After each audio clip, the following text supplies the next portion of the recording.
প্ৰথমতে মই সমূহ অসমবাসী ৰাইজক নমস্কাৰ জনাইছোঁ। আমি জুবিন গাৰ্গক হেৰুৱালোঁ। জুবিন গাৰ্গ আমাৰ কাৰণে কি আছিল সেইটো কথা কোৱাৰ প্ৰয়োজন নাই। যোৱা 19 তাৰিখৰ পৰা যেতিয়া খবৰটো লাভ কৰিছোঁ তেতিয়াৰ পৰা শান্তিত থাকিব পৰা নাই, মনটো বহুত অশান্তি হৈ আছে। আৰু এই মুহূৰ্ততো ভিডিঅ'টো বনোৱা সময়ত মানসিকভাৱে নিজে সাজু নহয় ইমানখিনি যে ভিডিঅ' এটা বনাব পাৰোঁ। তথাপি ভিডিঅ'টো এইকাৰণে বনাইছোঁ, নিজে মনটো আচলতে বুজাই দিব পৰা নাই যে আমাৰ মাজত আজি জুবিন গাৰ্গ নাই, তেখেত স্বৰ্গগামী হৈছে। কিন্তু ভিডিঅ'টো বনোৱাৰ উদ্দেশ্যটো এটা বেলেগ। সেইটো হ'ল, আপোনালোক সকলোৱে নিশ্চয় গম পাইছে যে জুবিন গাৰ্গৰ মৃত্যুৰ লগত বিভিন্ন মানুহৰ নাম সাঙুৰ খাইছে। তাত বহুত উচ্চস্তৰীয় মানুহৰ নাম সাঙুৰ খাইছে।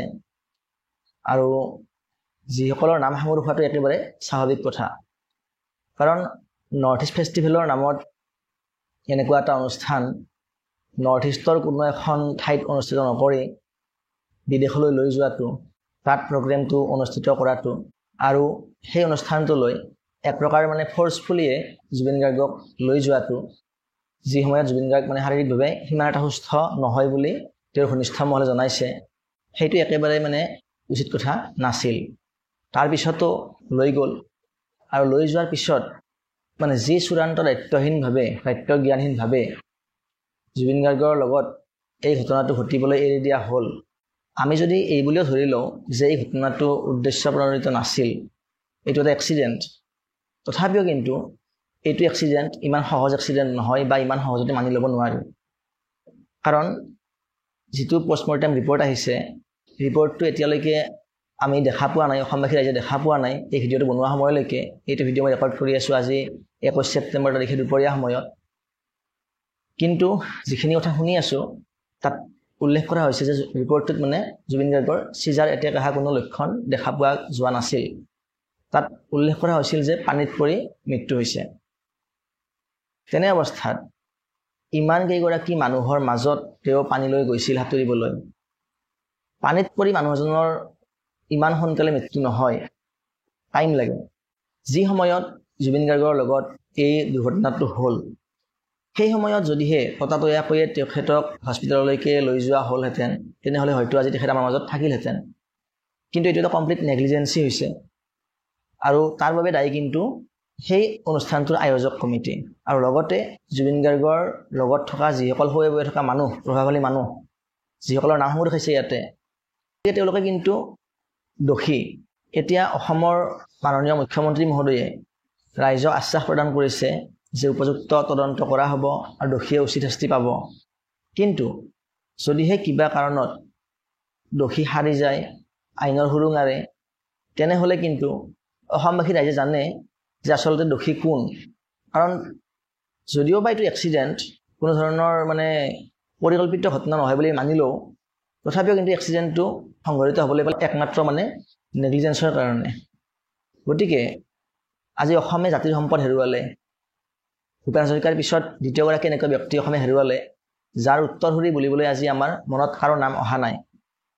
আৰু অকল গায়কে নাছিল তেখেত, গতিকে তেখেতৰ যিবিলাক কাৰ্য আছিল আমি সকলোৱে জানো, কোৱাৰ প্ৰয়োজন নাই, ভিডিঅ' দীঘলীয়া আমি নকৰোঁ, কাৰণ ক'লেই শেষ নহ'ব।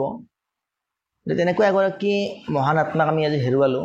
গতিকে যিসকল ব্যক্তি দোষী, যিসকল ব্যক্তিৰ নাম সাঙুৰ খাইছে, বা যিসকল ব্যক্তিৰ নাম সাঙুৰ খাবলৈ বাকী আছে, পৰৱৰ্তী সময়ত পোহৰলৈ আহিব যে তেওঁলোকে দোষী আচলতে আছিল, সেইসকল ব্যক্তিক সমূহ অসমবাসীয়ে এনেকৈ বৰ্জন কৰিব লাগে যাতে তেখেতসকলে গোটেই জীৱন এনেদৰে অনুতপ্ত হয় যে জীৱনত তেওঁলোকে কি ডাঙৰ ভুল কৰিছিল এটা সময়ত, যাতে সেইটো বস্তু তেওঁলোকৰ অনুতাপ মনলৈকে আহে, এইটো ব্যৱস্থা অসমবাসীয়ে কৰিব লাগে।